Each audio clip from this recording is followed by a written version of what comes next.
ফরিদপুরের মধুখালীর দুই মুসলিম যুবক হত্যা ও পুলিশের উপর হামলা এখন টপ অব দ্য বাংলাদেশে পরিণত হয়েছে। শ্রমিকদেরকে নির্যাতন করে বন্দী করে রেখে ধীরে ধীরে মেরে ফেলাকে নৃশংসতার সাক্ষী এখন মধুখালীবাসী। বিস্তারিত দেখুন ফরিদপুর নিজস্ব প্রতিনিধি মোহাম্মদ সাকিবুল ইসলামের প্রতিবেদনে। এ নিয়ে সামাজিক যোগাযোগ মাধ্যমে চলছে নানান রকম তর্ক বিতর্ক ও উস্কানিমূলক স্ট্যাটাস।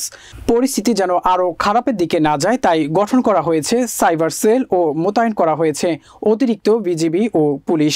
ঘটনাস্থল পরিদর্শন করেন ধর্মমন্ত্রী, ধর্ম সচিব সহ সরকারের উচ্চপদস্থ নীতি নির্ধারকরা। বিষয়টি সরাসরি নজর রাখছেন প্রধানমন্ত্রী নিজেও, এমনটাই জানিয়েছেন জেলা প্রশাসক কামরুল আহসান। এই ঘটনায় সামাজিক সম্প্রীতি নিশ্চিতকরণের লক্ষ্যে জেলায় জরুরি বৈঠক অনুষ্ঠিত হয়। ফরিদপুরের মধুখালী থানায় ডুমাইম ইউনিয়নস্থ পঞ্চপল্লীতে মন্দিরে আগুনদাতা সন্দেহ করে পিটিয়ে ও ইট দিয়ে থেতলিয়ে নৃশংসভাবে দুজনকে হত্যা করা হয় ও গুরুতর আহত করা হয় আরও 5 জনকে। খবর পেয়ে ইউএনও এবং মধুখালী থানা পুলিশ ঘটনাস্থলে গেলে জিম্মি করা হয় তাদেরকেও। পরবর্তীতে ফরিদপুর ও রাজবাড়ী থেকে অতিরিক্ত ফোর্স নিয়ে 5 ঘন্টার অভিযান শেষে উদ্ধার করা হয় ইউএনও এবং পুলিশ টিমকে।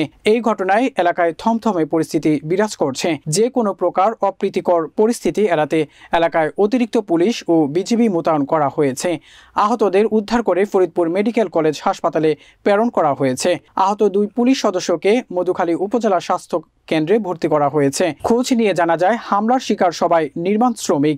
তারা হলেন মধুখালী থানার নওপাড়া ইউনিয়নের গোপেরঘাট গ্রামের শাহজাহান খানের 2 ছেলে মোহাম্মদ আশরাফুল ও সহোদর ছোট ভাই আসাদুল। শ্রমিকরা সবাই পঞ্চপল্লী প্রাইমারি স্কুলে ওয়াশরুমে নির্মাণের কাজ করছিল। নসিবন থেকে নির্মাণ সামগ্রী আনলোড করার সময় উগ্রবাদী হিন্দুরা তাদের উপর হামলা করে।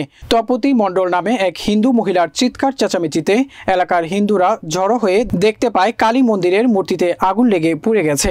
এই ঘটনাকে কেন্দ্র করে নির্মাণ শ্রমিকদের উপর হামলা চালানো হয়। ঘটনাস্থল পরিদর্শন করেন জেলা প্রশাসক ও পুলিশ সুপার সহ সরকারি উচ্চপদস্থ কর্মকর্তাবৃন্দ। এই ঘটনার সুষ্ঠু তদন্ত ও কঠোরভাবে উগ্রতা দমনের আশ্বাস দেন জেলা প্রশাসক ও পুলিশ সুপার। এই ঘটনার তদন্তের জন্য একজন অতিরিক্ত জেলা ম্যাজিস্ট্রেটকে প্রধান করে 3 সদস্যের তদন্ত কমিটি গঠন করা হয়েছে। অপরাধীদের ধরতে কঠোর অভিযান অব্যাহত রয়েছে।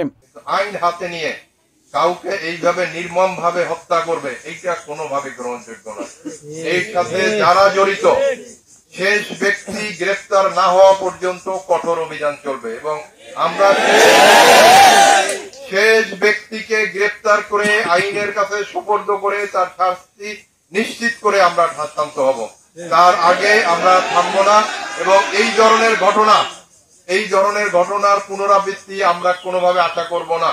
এবং যারা এই ঘটনার সাথে জড়িত আমরা প্রত্যেককে আধুনিক তথ্য প্রযুক্তির সহযোগিতা নিয়ে ওখানে ওই ঘটনাস্থলে যতজন উপস্থিত ছিল প্রত্যেককে আমরা আইনের আওতায় আনার চেষ্টা করব। যে আইনকে কারো হাতে তুলে নেবেন না।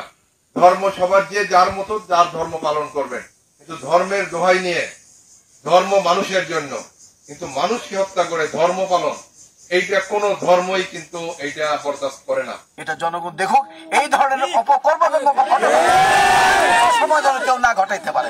অন্য জায়গায় যেন আর কেউ যদি তারা যেন এটা না ঘটাইতে পারে তার জন্য আমাদের